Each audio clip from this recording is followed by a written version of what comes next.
Hi everyone, welcome back to the Stay Hungry podcast. Got a special guest for you today. We're talking business owner wealth building with Ben Knight.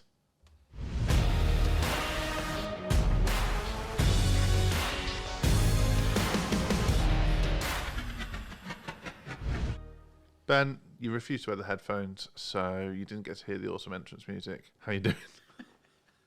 I'm good, thanks, man. How are you? All right, thank you. So a year since you were last on the podcast. That's crazy, right? Yeah, more than a year, I think. But Well, hopefully we've improved. well, since and we did it over Zoom last time, which I didn't remember that. So then. Yes, it's nice to be here. this is strange, and because I've got headphones on and you haven't, it's very intense for me. This scenario, it's like you're my thoughts. So for the uninitiated, maybe first-time listeners, who's Ben Knight and what does he do? So, as you've kindly introduced me there, I'm Ben Knight, and I teach busy business owners how to invest in the stock market in less than 5 minutes a day. And my company's called The Trade Tribe. So shameless plug. You also teach two busy business owners of Codebreak. I do. So- I've infiltrated the company. Yeah, he's in. But no, we both love the Trade Tribe, and in fact, one of our staff's in the Trade Tribe as well. So get that in early. Yeah, absolutely. No, so today we're going to talk about building wealth for business owners and kind of some of the things we see with business owners that maybe aren't too great. Some of the things we see that are brilliant. How they can change their wealth mindset, and some of the things we might see that might mean that you're probably not going to make it as a business owner. So, what got you interested initially in entrepreneur finance? Because a lot of your clients are business owners. Yeah, sure. So for me, being a business owner was always the plan, right? So, and I'm talking from a really young age, and that was from just watching like my granddad have his own business. Yeah. And, like that was always my inspiration. He was always my. So what did he role do? model. He had a glass shop, Cool. glass and mirrors. Obviously, that's a physical store, so very different to what I do. But it was just the fact that he had full control, had a team, like was Yeah. doing what he needed. You know, I really liked that approach to things rather than the rest of my family, which I knew went to work at this time, came home at this time, complained all day about everything. Yeah. You know, I knew that's what I didn't want to do. So from an early age, it was always, well, I'm going to be a business owner. Didn't have a clue what I was doing, but you know, that was the Yeah. plan. So followed that career path all the way through to when it was actually time to open a business. Tried various different, let's say, unsuccessful options, but eventually got into trading purely because I couldn't find a business I wanted to start, and I was like, I need to start making some money here. Like, so let me learn something to do while I figure out what business I'm going to do. Yeah. So talk to me about that moment. Like, this is a cheeky question, but when you've tried and failed to sort of create a few businesses, and then you're like, oh, I'm going to trade my way out of trouble, sort of Yeah. thing. That's not normal. Mm. And like, how do you make that pay? Because obviously you're in your early 20s, I assume, and you've got bills and responsibilities. Yeah, absolutely. So it definitely was from a bit of a place of fear kind of thing, weirdly, because I was actually fearful of getting into a 9 to 5. Yeah. Like, it's no disrespect to 9 to 5. I know people love that, and if that's what they want to do, perfect.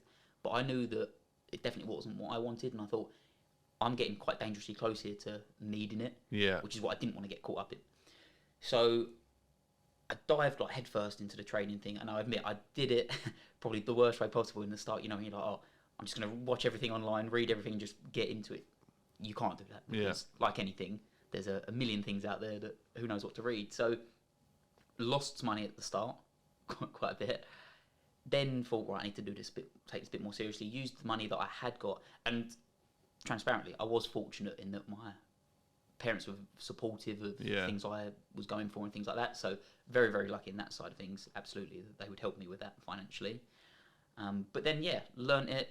Really learnt it as well. I didn't like half-ass it. I was like, this has to work. Yeah. Essentially. So really put everything into it. I was doing it every single day for hours, even on holiday. Like everyone's like, "Oh, you're crazy. Why are you practicing when you're on holiday?" I was like, "No, like this is what you need to do." Yeah.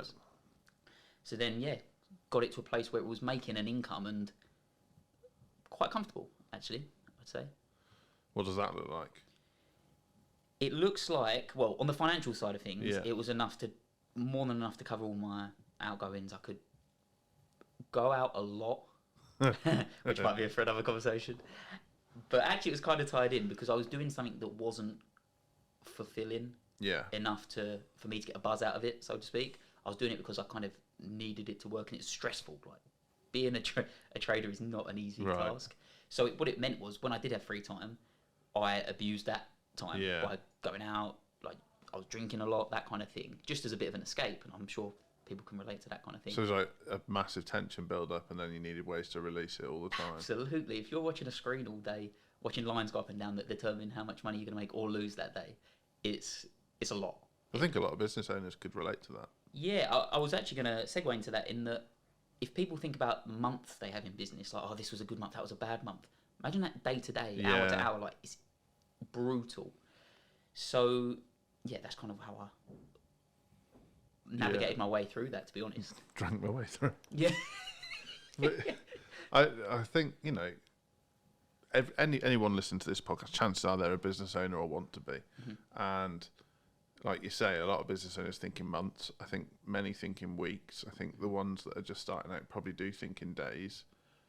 And it can be hand to mouth, day to day. What the hell can I do to escape this, unwind from this? So what made you sort of slightly change tack and rather than continue to build wealth just for yourself, look to help others build wealth? So there was a few events that sort of sparked things. I won't delve too deep into that side of things. So I know we're here like to talk about wealth creation and stuff like that. But like, for example, my grandfather passed away and my father passed away in a space of a few years, and that was like quite a sobering moment for me. In that I was like, both of these people who were my biggest role models will never see me as I wanted them to see me. Like live the life I wanted to lead, like the plan. They're just watching me doing something that isn't that fulfilling. So I was like, right, that's my cue to get things moving here. So I originally transitioned into a way that I could invest in the stock markets. I still make some money, but in a short space of time, which is the whole 5 minutes a day thing that I do now. So I did that just to get my life back, to be honest, because I didn't want to be doing that anymore. And one thing I hated about being a trader was it's lonely as hell. You sitting in front of the screen watching like lines go up and down all day is not fun. And I like people, I like talking to people. I feel like I'm quite a sociable person, so I've noticed. So I decided. So one thing I hated is that I didn't know anyone that does stocks. Like that's not the sort of thing. I don't know about you, but my family or friends ever did. Yeah, so I think like, so I come from a working class family. I've got one uncle who broke away from that and started a business, and then he started doing investments because he's not day to day in his business anymore. And what he was talking about was just completely alien to him. Other than like, I mean, you might be too young for this, but when it got really late at night on the news when I was a kid, it would change to the global markets for an hour, and then telly actually turned off, which is, or a fucking clown appeared with a girl sat with a clown on her lap and a chalkboard behind her. I have absolutely no idea what you're referring to there. So there was a time when TV either turned off, turned into a girl and a clown, or just showed teletext all night. Wow. Yeah, I mean, I grew up quite rural, so we only got Channel 5 like 3 years ago. So it's like I'm still baffled by electricity. So I can't even remember my original point, but I think we didn't know anyone who was investing. Yeah, exactly. And I think I remember when BBC News 24 came around and things like that, and they would have like the investment program. I never knew what the FTSE was, or the Nasdaq, But or no the one does Dow that. We don't Jones. learn that at schools. It's yeah. not in our education system, and whether that's for one reason or another, we just don't learn how to, even have money. We learn how to go to work. We don't learn how to actually possess money, keep it, manage it. I'll throw my controversial opinion out on this because throw myself under the bus. It's my podcast. Yeah, I think that there is a lot of powers, and this isn't a conspiracy theory. There's a lot of powers out there who have a vested interest in people not knowing how to manage their wealth. 100%. Like a credit card company would be fucked if people knew how to manage their wealth properly, because it'd make no interest. Loans wouldn't work because the loan system relies on a certain amount of people defaulting on their loans. Otherwise, they don't make enough money. Car finance wouldn't work. The banks wouldn't work. and on it goes. Yeah. I mean, and you could go down the conspiracy route and say you couldn't control the masses if they knew how to manage their own money, and I mean, maybe there's a bit of so truth on in and there. so forth. There's some, of course, there is. There's, in every crazy idea, there's a little bit of truth. Absolutely, and well, that kind of is the whole point of probably today as well. Yeah. That we don't learn this unless you really put yourself out there and struggle to find it, which I think's terrible. Because the interesting thing is, most people, whether they've got a good business, no business, awesome business, whatever it may be, at some point in their life they're going to struggle financially, and it's purely because of the lack of education. And the crazy thing is, people think that freedom and this idea of financial freedom or time freedom is so far away. It's like a distant memory or distant like paradise that they'd love to get to, but they're literally one skill away from getting there. Like, that is it. Yeah, and like, I find that even now, I find it hard to comprehend. Like, I'm a successful business owner. I mean, I'm quite liquid. I'd say I've got a fair bit of cash. I own a few assets, but I by no means look at myself and say I'm rich, sort of thing. I'm not. I'm not. I don't think BlackRock are shitting themselves, sort of thing. So, but then like there would be people that would look at me and be like, "He's doing all right," and I don't, and I'm learning, but I don't yet feel like I have financial freedom. There's things that could happen that could catastrophically affect my life. Yeah, and I think that's a real good sort of joiner into the next point that I wanted to get onto in terms of business owners are generally of a level when managing the business's finance. So, they know what's coming in, they know what's going out. Roughly, most people got an idea. They definitely know what cash flow is. They know if there's money in the bank or not, pretty much. Yeah, and that sort of dictates a lot of people. That dictates their personal life. Yeah, because they're like, oh, great month, let's go and splurge. If bad month, tighten the purse strings and all that. But the really important thing to remember is your business finance is completely separate to your personal finance, and that sounds so obvious, but you would be amazed at, or people would be amazed at how many people don't make that connection, particularly small business owners. Yeah. And we both know a lot of people of this. Yeah, I mean, I saw a talk maybe a month ago from the guy who wrote Profit First, and his strategy for business owner wealth management is money comes in at the top of the business. You immediately put the percentage profit that you want to extract from the business into an account. So let's say you want 20% profit, you put 20% to one side. Then you put the remuneration for the directors into an account because you should be paid for doing your job. So that's a separate account.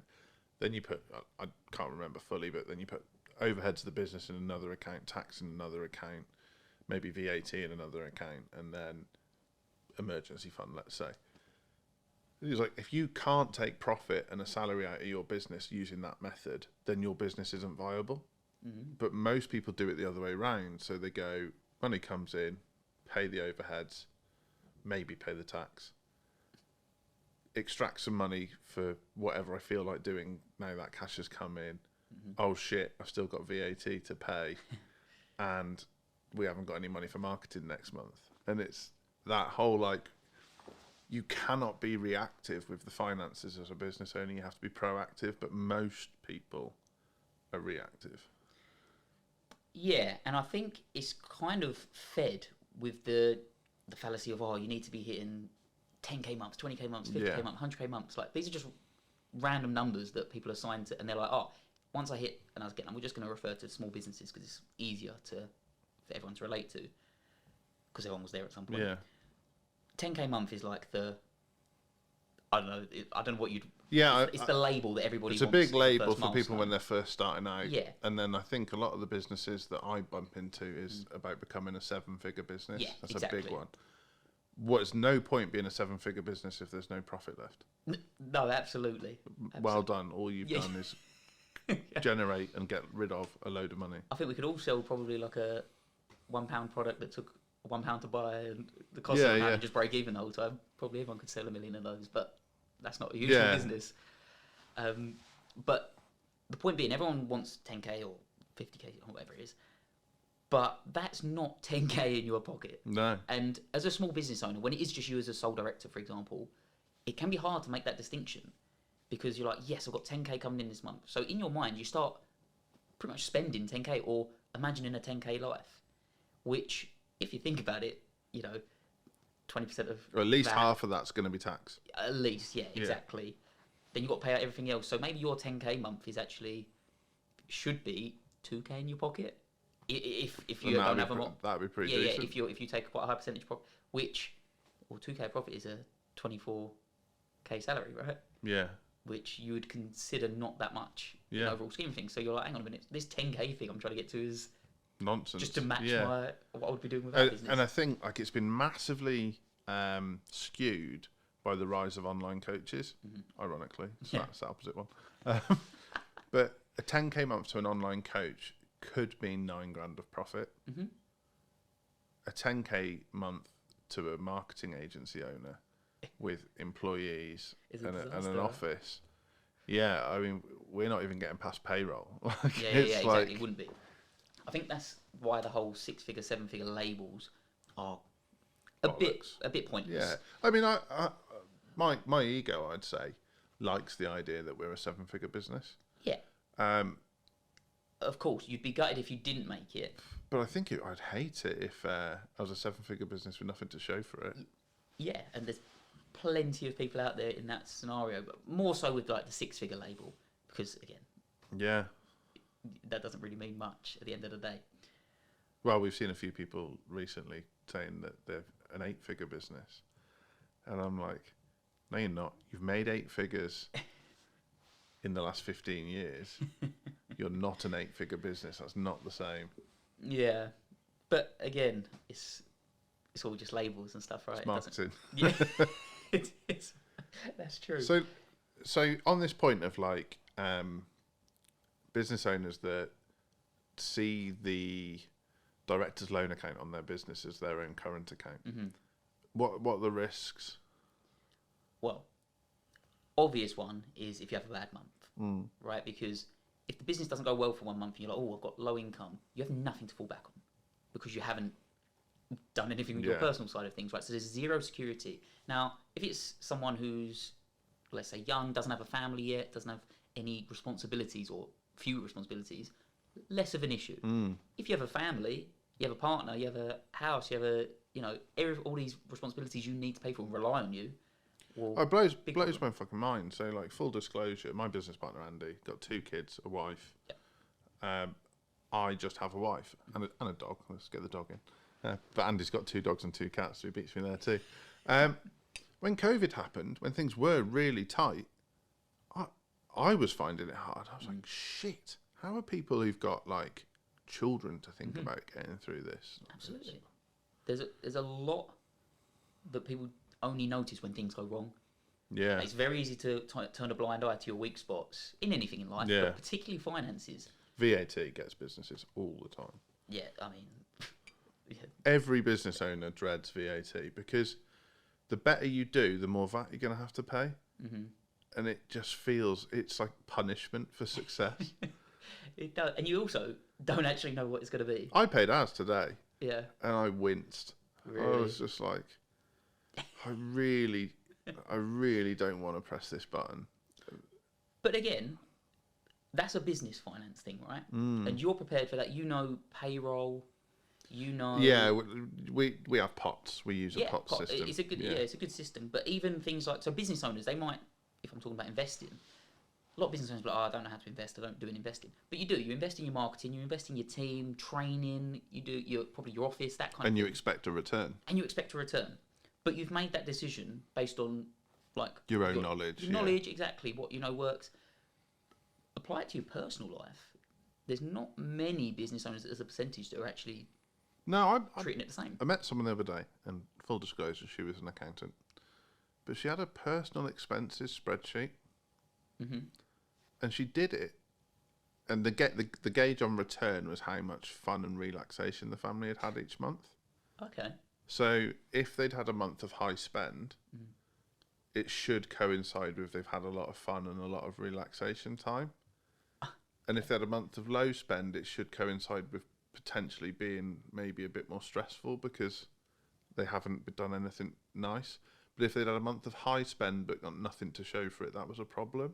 I like that. That's like fascinating, yeah. That's a very interesting one. Because, yeah, it's not all financial, right? Yeah, And I say this on all of my presentations and things like that. Everyone wants more money, but it's not the money that's your actual end goal, is it? It's what the money allows you to do. Yeah. So whether that's having more time with your family, if it's freedom to eat out where you want, have experiences, whatever it may be. So if you're measuring that, you find a way to quantify that. I think that's a pretty good way. It's amazing, yeah. Because I, as a business owner, look at the cash flow of the business. How much came in January? How much went out? How much came in February? How much went out? And that is a great way to kind of look at the lifeline of the business. It's not going to tell you how much tax you're going to pay. It's not going to tell you how profitable you are, but it's a good gauge. I don't do that with my personal income, and yet I will go to a shopping outlet and buy something on a whim without considering the cash flow implication of that move. That is weird, but everyone does that. Yeah, I do it too, by the way. Yeah. It's I do have an awareness of it, because what I do, and I think this is just an easy way to do it, because I'm not great at tracking things. I'm not going to stand here and pretend I'm the perfect, all of that. But I put everything on my Amex, and at the end of the month when I have to pay it off, I download the transactions and I categorise them. So business, personal, and then business, personal, like food and living, eating out, or travel, that kind of thing. Because at least you then have a bit of an awareness of, hang on a minute. So if I asked you now, not like off the top of your head, what did you spend on eating out in August and what did you spend on eating out in July? You could tell me. 2 seconds on my laptop, yeah. Fucking hell. And to be honest, I do it to hold myself accountable, because next year you're fucked. Yeah. Yeah, we got a few things planned for next year. Sorry. Yeah, so that is disciplined. Kind of, but it's so easy. It literally takes me 20 minutes to sort through my transactions, but I'm not doing it in the moment. That's the other thing. That's a hard thing to do. Yeah. Like, it'd be I would never stick to it if it was that. But 20 minutes a month. The credit card companies are missing a trick there, aren't they? I mean, I'm sure they do this. I think maybe my NatWest current account does do this, where it'll give you like a pie chart of what all your expenditure was that month. Yeah, I think things like, and I don't utilise this, but things like Monzo are very good at things like that, for showing you where your things, like where your money was split, and that's great. But do we actually take responsibility and do it ourselves? Probably not that much as we should anyway. Yeah. Now, full disclosure, I think where you are personally financially that is, should have a bit of an impact on how you behave with your accounting and spending and stuff like that. So, for example, if you are a small business owner that in the earlier phases, let's say, it's not super comfortable yet, you're still trying to build, which is fine, like everyone goes through that, you should be your most vigilant, because every penny matters in terms of like what's coming into the business, what's going out. Like, you really are kind of like feast and famine kind of mindset. So that makes sense to be the most on it with tracking things, but they're probably the people who are least on it. Yeah. And the more established business owners probably have a much better hold. Yeah, the Ebenezer Scrooge. Yeah. Which is interesting, I think. Yeah, and like I meet business owners all the time where I can tell them, look, for every because they have quite predictable businesses, for every £1 you spend on marketing, you will get 4x, 5x, 6x, whatever it might be, depending on their industry. And I'll say, if I can make it as predictable as that, your job is to then go and find as many pounds as you can until the maths start to plateau. No one's ever done that. Nobody. Ever. In the history of our business. And you're like, what is wrong with you? Like, you'll go out for a family meal and splurge 500 quid on a steak dinner and then drink in the pub all weekend and then complain that you've got to wait 2 weeks until the end of the month for the business to pay you again. But I've shown you a way for the business to generate you more income. And you've chosen not to. That's a weird mental block, isn't it? That's an interesting one for sure. But again, it's the massive disconnect people have between, well, it's weird, I say disconnect. Some people have a complete match-up of their business and personal finance and think that they're the same thing, which they're not. And people have complete disconnect as well, which they shouldn't have either. you've got to have a nice balance there. That one is paying you, but think of it as maybe your employer essentially is paying you. Yeah, like I don't feel like I have a job. I have a profession. So like my dad when I was a kid was a carpenter enjoying it, but he was quite proud of that. It wasn't like I didn't feel like he was going to work. He was going to do what he does, and that's been really good for me financially as well to take that approach. But I monitor and watch a lot of businesses where I feel like the business is their vehicle to generate the income to then behave like they always did. I find that hard to understand.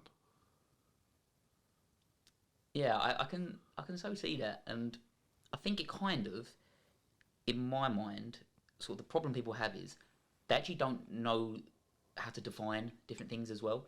So people talk about freedom, wealth, all that. Very few people actually know what they need to achieve that. So, for example, people wealthy, let's say the word wealth. People think, oh, that's a certain number. Like when I've got 1 million, 5 million, 10 million, I'm wealthy. That's not true. Wealth is actually a measure of time, and it's how much time you could not work and still live.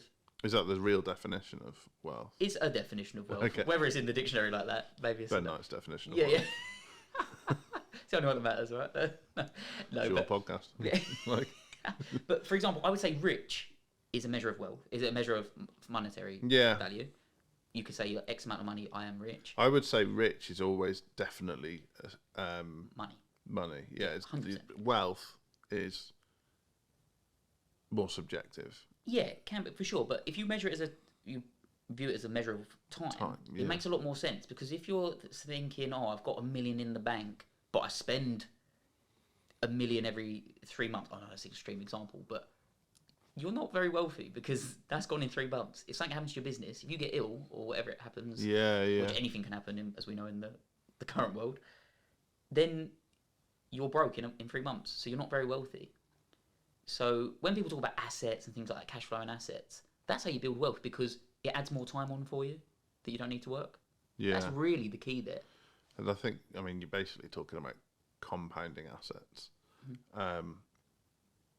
Very few people ever get to a place where they have compounding assets, be it cash, property, vintage cars, whatever it might be. And I'm just on the cusp of having compounding wealth, for want of a better phrase, where I kind of nearly make as much money away from my business as I do in my business from the money that I generated from my business. So how does someone go from, let's take me for example, I was raised to always put money aside for a rainy day. Didn't do that till I was in my late teens because that's boring. So kind of begged, borrowed and stealed until I was at uni, then thought, oh shit, you can't just splurge a student loan and live on the base of your overdraft for 3 years. It's not good for your mental health, basically. And then got employed and took the decision that I would always put 20% of my income into a savings account. And that's pretty much what I did until 35 years old, 34 years old. Served me okay. So managed to buy a house doing that, but it was a stretch. Lived a all right lifestyle, had a nice wedding, but we literally obliterated our savings to do it. And then I met you. So now I have a situation where my money is there and I use my money to generate more money and it compounds over time. So how does someone, I don't really know how you manage to get me to change the habit of a lifetime, and how does another business owner do that? Yeah, it's a really good question there. So I'll address it for business owners and people employed, because I'm sure there's some listeners who maybe want to be a business owner aren't quite yet. So I think the thing to remember, also we said about definitions earlier, like wealth means something. Save for a rainy day is probably something in this country that everybody hears when they're young. Yeah. You know you should be doing it, but it's a bit of a chore, so no one does. I think that's a fair thing to and say. there's always that one weirdo that never buys a pint. Yeah, because save it for a rainy day. Yeah, and then you find out that they've been sleeping on £50 notes. Yeah. Still hard. Now, I hate the phrase save for a rainy day because of the negative connotation. So one thing it's always fucking raining here. Always raining, so yeah. Yeah, what am I saving Spend it for? all. Yeah. So I actually don't say save for a rainy day. I've always said donate to my future. You probably heard me say this. So I always say donate to my future because, to be honest, if I'm putting money aside to save for a rainy day, it seems negative. If I'm doing it to donate to my future, you know, I can get behind that. It's more positive connotations to it now. That sounds really simplistic, but if you're happy to do something, you're much more likely to do it than if you're resistant to doing it, right? Yeah. I used to do this when I was drunk.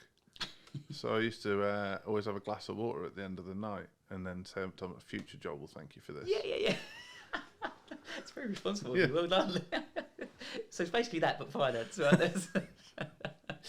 But genuinely, like calling it donate to my future. If I'm putting some money aside each month, whatever it is, to donate to my future, that's cool. And then particularly if you've got things in your future you want to do, even if it's like super materialistic, like I want a Lamborghini one day, cool. Like let's start donating to that then. You know, might not actually be that in the end, but excellent. So that's the first thing. Renaming it, reframing it to I'm donating to my future here. Yeah, so it's not a chore. Not a choice. Like, I can't wait to have that. If you've got a family and donate to our future. Yeah, exactly. Yeah. And that's a lot more of a powerful. Yeah, I love that. I love that. Like, particularly people with children. Like, I don't have children, but I can see and like talking to people with children. That's such a big pull for them. Like, it's everything, right? Great. That if that's your driver, perfect. Like, utilize that. Why not? Yeah. That's awesome. So anyway, donate into your future. That's obviously the first thing. Now, if you're a business owner, you are in such fortunate position that you are 100% responsible for your income. Yeah. If you want more money, do better in business. Like, make your business better. If you are in employment, that's a little bit more tricky, right? Because somebody else is in control of your money. Obviously, you can do things to get a raise, things like that. But if you are a business owner, which I know most listeners are, realise that you're in a really fortunate position that you have full control of it. Now, I'm not saying building a business is easy at all, but you do control that. You are responsible for that. So that's a really good thing to know you've got power over, I would say. So with that in mind, I think the mistake people make is, right, I read that my hero, whoever it may be, in business, who's a multimillionaire, they've got 7 streams of income. Or that stat that however many majority of millionaires have 7 sources of income. What a load of rubbish. Maybe they do now. They didn't get there. By It's ridiculous. I love this. I'm reading a lot at the moment about like not like the 7 habits of highly effective people, but like routines that millionaires have in the morning. So they like do yoga for an hour, then they whisper into the wind for an hour, then they journal for an hour, then they stretch, and then they eat muesli but with no oats and only raisins that face north. And 6 hours later, that's how they became a millionaire. That's fuck off. You've only been able to do that since you were a millionaire. That isn't how you got there. Honestly, it's ridiculous. And I was so indoctrinated into that way of thinking. Yeah. Only in the last few years ago, to be honest. So I was part of a property network as well. So even though I do stocks now, at the same time I got into the property business too. And joining networks, you meet some great people and everyone's in the personal development space. And there's a lot of that. So like the Miracle Morning stuff. Yeah. And I fully believed that is what you needed to do to make money. Like if I wasn't meditating each day or I wasn't writing my goals or writing, stretching and things like that, I couldn't make money, which they're not related. I know they're related in a sense that if I'm better, if I'm feeling better, if I'm healthier, that will improve the rest of my life. I certainly make more money when my mindset's in the right place. And there's things I can do to help that. 100%. There is not a routine in the world that I can do that will print me money. No, that's exactly the point there. And also, when you're at the start, to go from 0 to £1,000 a month, is a lot easier. Well, it's going to take less from you than if you're a million trying to get to the next million kind of thing. So don't worry about all this fluff. Like, just do the basics. That's what gets results. Yeah. But everyone can't be wrong when everyone says, "Oh, do the basics well," and that's facts. Yeah, right? some of the wealthiest people in the world have never done more than the basics. Exactly. So they're probably not lying. But people it's very easy to disregard that sort of knowledge that is actually going to require you to do some work, and it's much easier to accept. Oh, but this guy says if I sit in silence for 5 minutes, I'm going to be a millionaire. Yeah. So I believe I used the phrase "whispering to the wind." You did. I'll let you have that one. Thanks. I'm pleased with that. Yeah, that's good. But yeah, I don't want to go too off topic on this, but the point being that in the fact that you have so much control over all of this is really awesome, because if you start making a little bit more money, so focus on your business, don't worry about your 7 streams of income, because nobody has that at the start. You Yeah. don't have enough money to spread it into 7 different things. I know some really successful people now. That's not that's not a flex. just a fact. Yeah. They haven't got 7 streams of income. They might argue that they have. I'd argue that it's 2 or 3, but some of them have got So yeah, tails. I mean, if I had to advise somebody on something or guide them on what I think would be a really smart thing to do, I'd have your main source of income, if that's your job, if that's your business, whatever it may be, great. Have one form of investing to start off with. Yeah. Actually start making that work before you get into anything else. Yeah. Because you get in doing this property course over here, this training course there, this learning to be a deal sourcer, learning to be, a travel agent, whatever it may be, all these different things at the same time. How can you possibly get great at everything? Like, each of those industries takes time and everything to be good at. Yeah. So you're never going to be good if you're doing 4 different things at the same time. So I would say first priority has to be your main source of income. Has to be. And this is from an investment coach, by the way. So Yeah. I'm not saying everyone needs to be investing straight away, but make your main source of income to a point where you can start putting money aside for investing. And once you can, just get into the habit of doing it. So learn one thing, choose one thing that works for you. So if you love buildings and homes and stuff, get into property.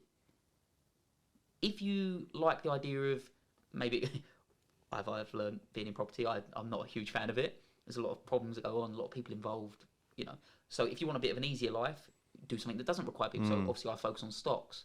I like stocks because I'm in control of when I get in, when I get out.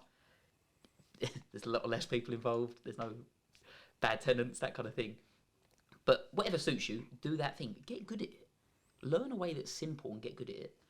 And I hope you don't mind me getting into this bit a little bit deeper here, but about how you learn it as well. Who knows what you're going to say? So when I say learn how to invest, that doesn't mean start throwing your money at an 18-year-old kid in Dubai with a Lamborghini who promises to take your money for you, invest it, and make you 100% each week. That is not invested. Yeah. That's being gullible. It's interesting. So we met someone yesterday who said his mates say they're investors now, but all they did was they stopped putting it on Paddy Power and started putting it on eToro. And I was like, God, that really does describe a lot of people. So when you say investing, and I think this might shock people now, let's say you've got 100 grand to invest, which is not an insignificant sum. Not at all. In a year, what could someone expect to return on that if we were being pessimistic? In what Like investing? by investing in the stock market? So I was going to say it depends on the strategy you choose to follow. 100%. Right? So if you start doing it yourself, as I did at the beginning, so no shame in that, you're probably going to end up with a lot less than 100,000 at the end of the year. Oh, really? Okay. You will lose money if you're doing things on your own. So this is why every time I open my eToro account, which I had before I met you, is I weep a little bit. That's the one. Yeah. It's because, and this is the thing, everybody thinks trading and investing must be so easy. TikTok told me that they were great bets. Exactly. It's nuts. That's someone's, like, people do that as a profession, and you think you're going to get good at it overnight. Like, how can you possibly think you are ever going to get that good? Like, even if it was learning something like the piano, you would not expect to start a piano and next week you're going to be an expert at it. That would be ridiculous. Yeah. But when it comes to money making, people think, oh, that is the route, because they've got all these overnight successes. Oh, the quick fix, yeah. Which is insane. So when you actually put it in perspective, don't do that. Don't waste your money on learning the lessons, because someone out there's already learned them for you. Now, if you're doing, let's say, investing in indexes or, the S&P 500, whatever, very steady way to do it, traditional way, you're going to average around between probably 9 and 11%. I'm going to say 8 and 12, yeah. So 12, 9, 11. Around that sort of, say 10% if you want. Which would track similar to a pension, because that's what they're putting your pension in. Yeah, exactly. That you're pretty much doing the same thing. Yeah. And obviously, that's much better than your 1% you're getting in your savings account or less. I mean, I know that there's some bonds at the moment that are doing like 4%, things like that. cool. Yeah. Like, that's okay. If you want that, fine.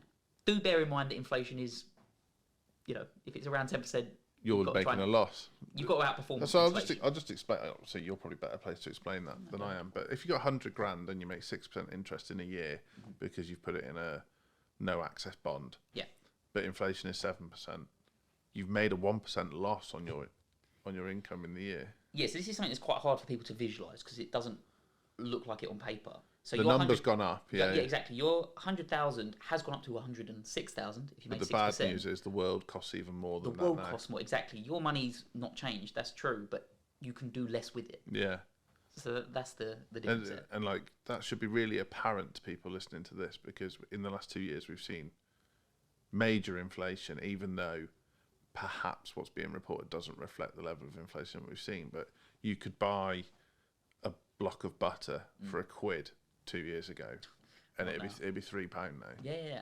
That's insane. Yeah. If you think about that and map it across all the other things you buy in a week. Like, yeah. Crazy. So there is that, and I get why people do that, because it's pretty systemized, pretty passive, that you're putting in a certain amount each month. It does the work for you. You don't have to think about it. Fine. It's better than doing nothing. I agree.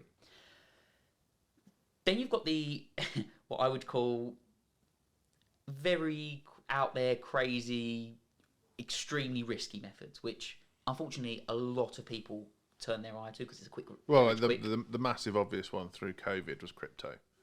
Yes. Everyone was like, "Oh, I've heard of this Bitcoin."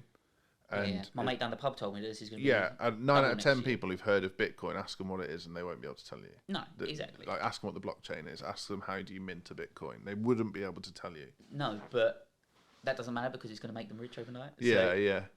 Blinders on and all that. So that's the high risk thing. And don't get me wrong, there's some things out there that have made people a lot of money.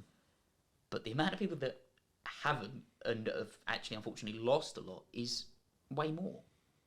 So you may find like that 1 in a million chance, but are you going to be the 1 in a million, or are you going to be the rest of it? So again, I don't suggest high risk things to people, or at least if you're going to ever do something high risk, do a small percentage of your capital in that, which maybe we can talk about later about diversifying. Now, the way I choose to do it is very much in the middle. So this is from someone who used to be a trader, which is much more high risk, sort of high returns you're going for, which I didn't enjoy because of the stress.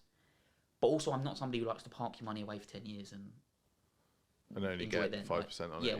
I don't see a point in that. I think you need to enjoy the journey along the road. So I do what I call medium-term investing, as you know. And this is what you teach people. Yeah, exactly. And obviously, you're doing this strategy yourself. So on average, we're achieving around 60 to 70 to 80% profit. Now, it's funny that you do that because I just know that that's mind-boggling to most people.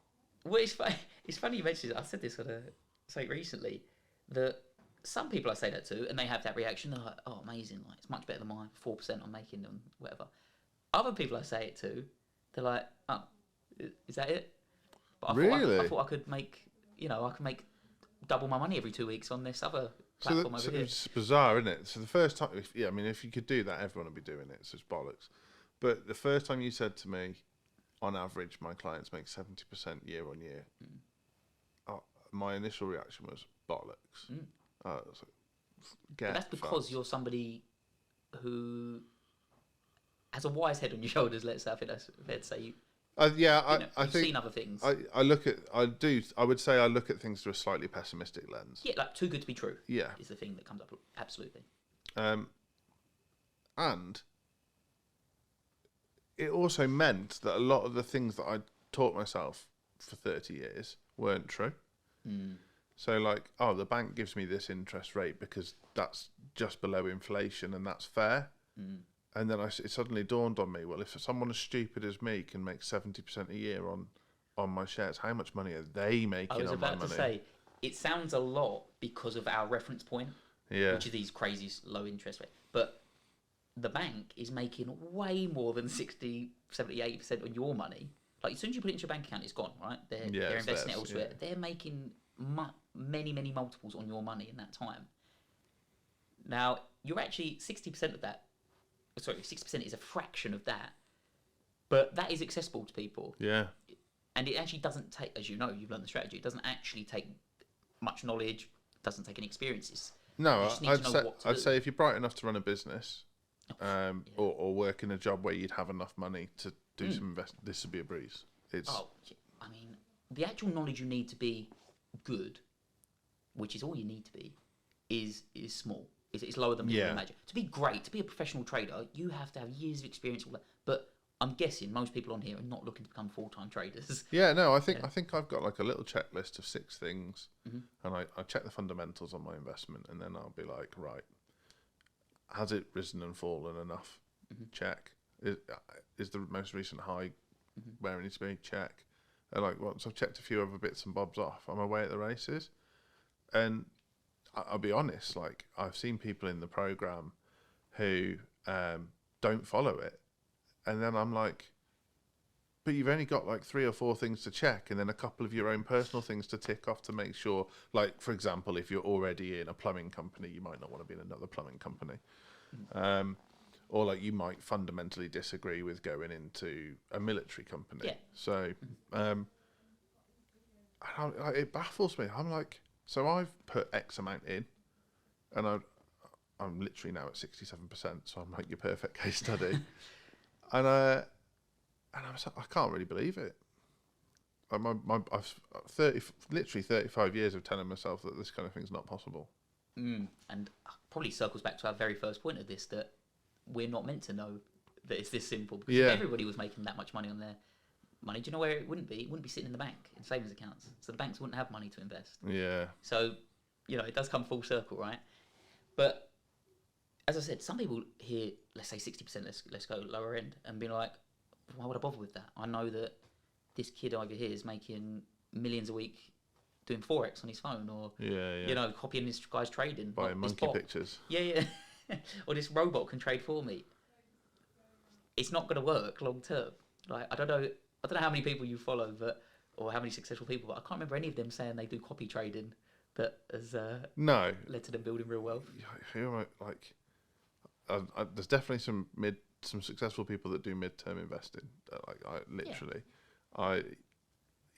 Copy trading. There's no one that I've seen do Forex trading and go mega. Because it has to. That's an advanced skill. Like it's no disrespect to Forex, it can work, but it's really hard.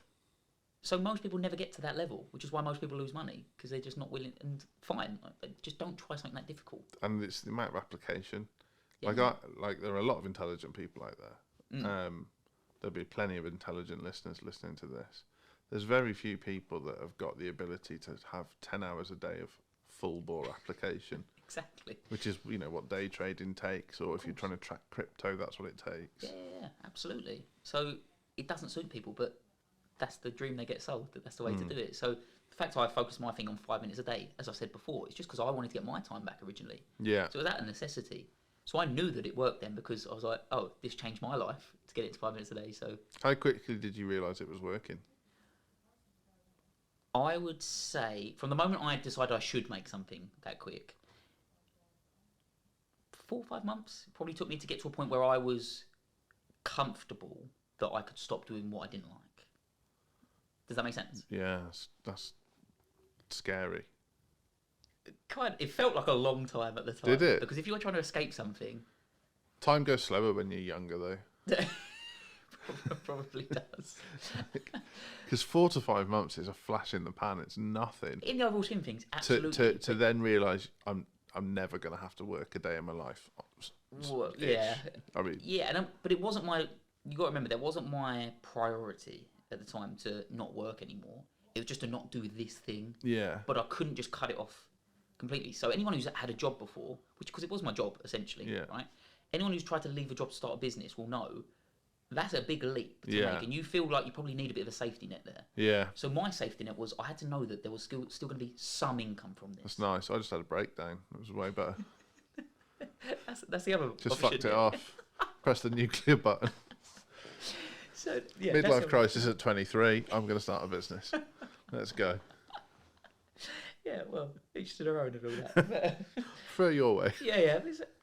But yeah, once I'd got that and I was like, okay, at least it's working a little bit. If everything else goes wrong and I can't find a business that works, if I can't make this property business work, whatever it may be, at least I'm not going to die. I can eat.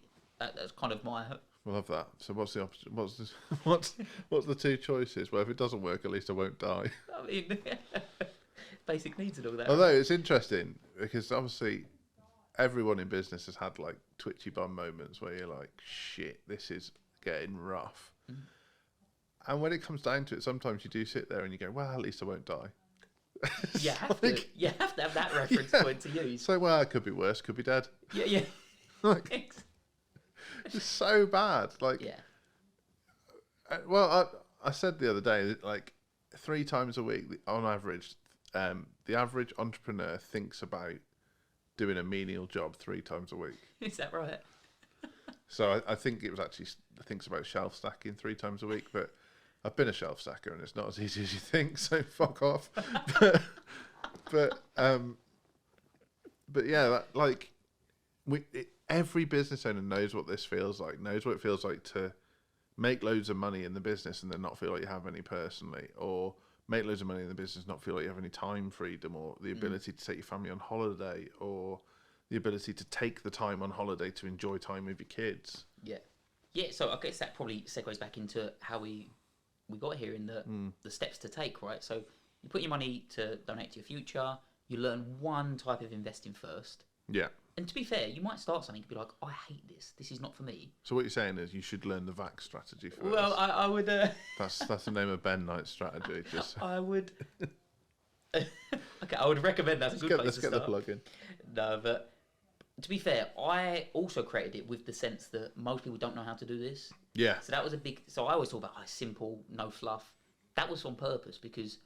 Oh, I can't imagine how many people you've met who've said, "Oh yeah, I've tried a bit of trading," and they come on your training and they don't know what a candle is, or like. Yeah, to be honest, you know this. I work predominantly with people who've never done any investing before. Yeah. Because they're a lot easier to work with because they haven't got any bad habits. A little bit of knowledge is a dangerous thing. It really is, and I think everyone can appreciate that in any industry. But yeah, I don't like clients who've tried their own Facebook ads before. But people who come in and they're like, people think, you need to have experience to invest in. It's not something for beginners.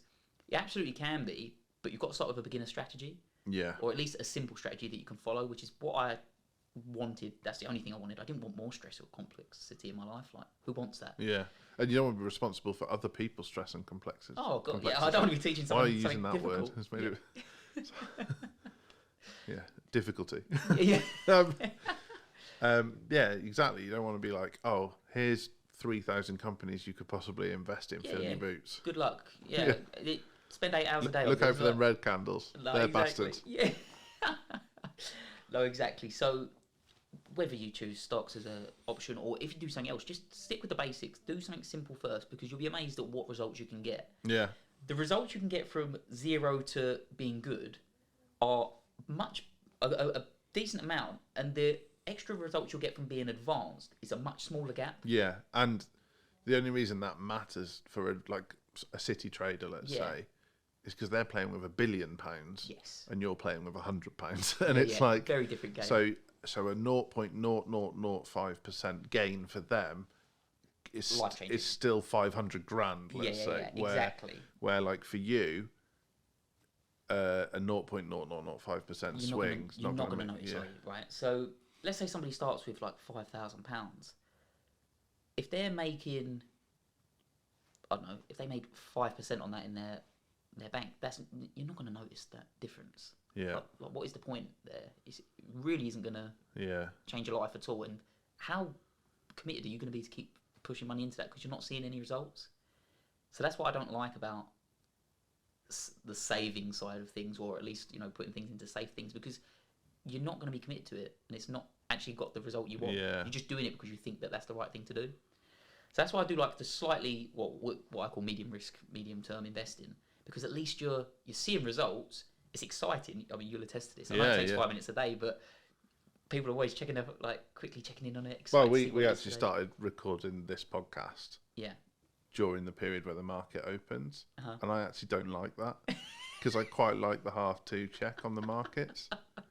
Yeah. And you saw me do it yesterday. I was giving a workshop yesterday, and Ben was kindly taking part.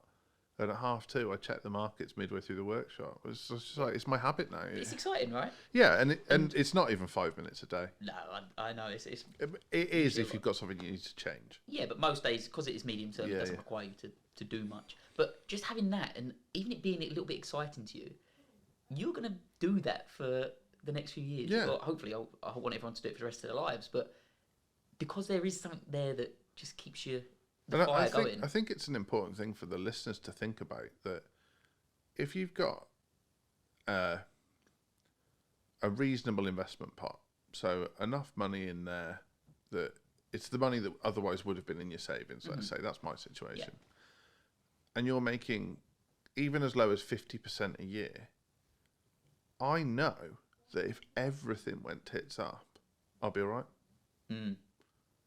That is a monumental amount of freedom. That for me, that's freedom. So that security sounds kind of negative. Freedom sounds amazing. They're the same thing for me personally, in that I know, like you've just said, if I've got something to fall back on or something's paying for my things, which is how I actually utilize it. When you get your investments to the profits pay for your lifestyle, that what else is there? Well, that's like I can look my wife in the eyes and say, you never have to worry about the mortgage. That's freedom, right? Right, it's wild. For most people, isn't it? that'd be like the ultimate dream of freedom, and you were one skill away from doing that. 2 years ago, couldn't do that. Right, so it's crazy how close people are to that thing, and some people like bite your arm off for that. Like, do you know what I mean? Like, it's to have that like. sort of. So I'll bring it up because you're too modest, and we'll wrap up shortly. But there's a guy in the trade tribe who I think now is 17 trades away from £1 million and I'm fairly sure his starting point was modest. Very. Go on. What was his starting point? What? I'll be transparent here. So he started with like between £600 and £800 Yeah. for the first 6 months, just to make sure it worked, build his confidence, which I think is a good idea, by the way. I did the same. I had a little bit. I went with a little bit more money, but it was the same tactic. Because you don't want the stress of money skewing your emotions at the start. That's not what you want. So yeah, cool. He started with that, and then once he saw it started working, then he started adding to it and donating to his future, if you will. Yeah. Okay. So he's.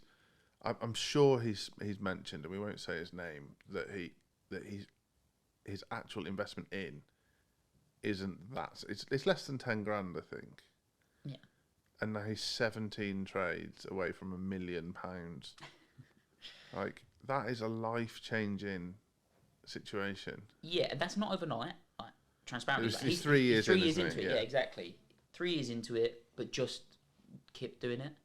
And there's not many things I can say I've done for 3 years I didn't enjoy. And how many people can say they've roughly, in 3 years, turned 10 grand into £1 million? Well, it'll be in 4 years by the time he gets there. Yeah. But even if it was to 100 grand, for example, like it's crazy to think that, right? So what is it? 100x. 10 to 1 million, yeah, 100x. Yeah, I guess that's crazy, but that's compounding, right? Which maybe that's for another day. That's a whole another hour. Yeah. But that's the power of investing, and that's what you don't learn at school, how to build money like that. And I think if we learned that in maths, probably a lot of us would have paid a bit more attention. Yeah. I think the thing that turned me onto it, and it did you a massive favour, because I hadn't met you yet, and I saw a video on YouTube of what would happen if you had a penny and it doubled every day for a year. Yeah. And everyone should Google that. If you got a penny, what would happen if it doubled every year? Because the end sum is mind-blowing. Now, that's obviously 100% gain daily. Yeah. And we're talking crazy. 60 to 80% annually. But equally, you're not starting with a penny.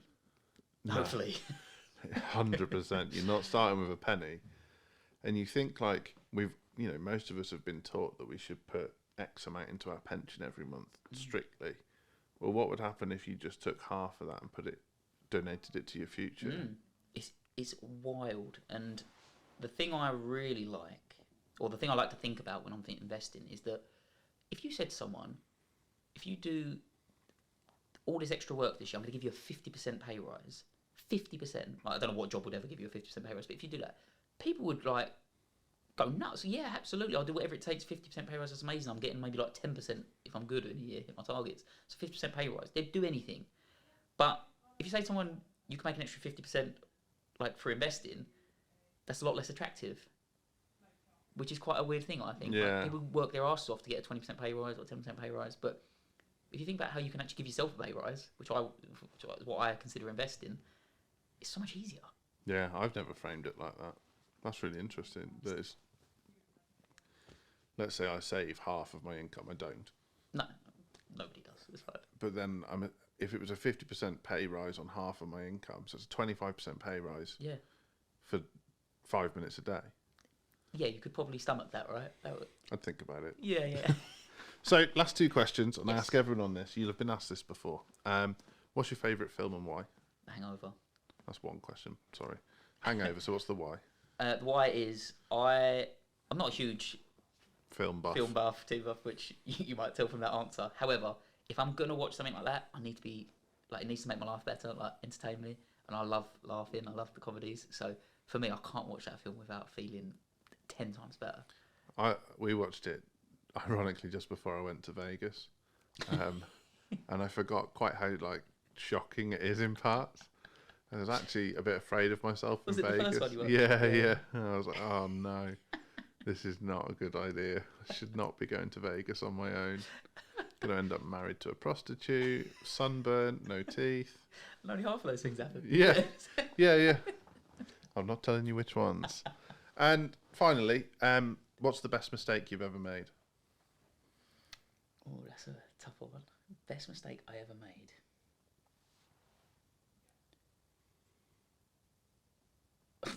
This is a bit of an odd one. It was actually messing up my knee. So I snapped my ACL playing football when I was like 21. Previously before that, as you heard, my life was a bit more carefree, that kind of thing. But what it meant was I then couldn't do things that I loved. And I had to get a bit more real about what was realistic in life and what I should be doing and things like that. So I know an injury is not a mistake as such, but I put myself in that scenario, take responsibility for that. So what it meant was I was like, oh, okay, well, playing football and things isn't going to get me anywhere. I need to be looking at some more appropriate things, which is actually kind of around the same time I got into the trading side of things. So I'd say probably that, which just forced me to get my shit together. Amazing. Ben, you've been a wicked guest. How can people get in touch? Oh, I appreciate having me on, dude. So best place would probably be Facebook or Instagram. So Instagram at Ben Knight Investments, and then Facebook Ben Knight. If you want, you can visit his website, www.thetradetribe.com. I hear that's a pretty good place as well. All right, take care, everyone.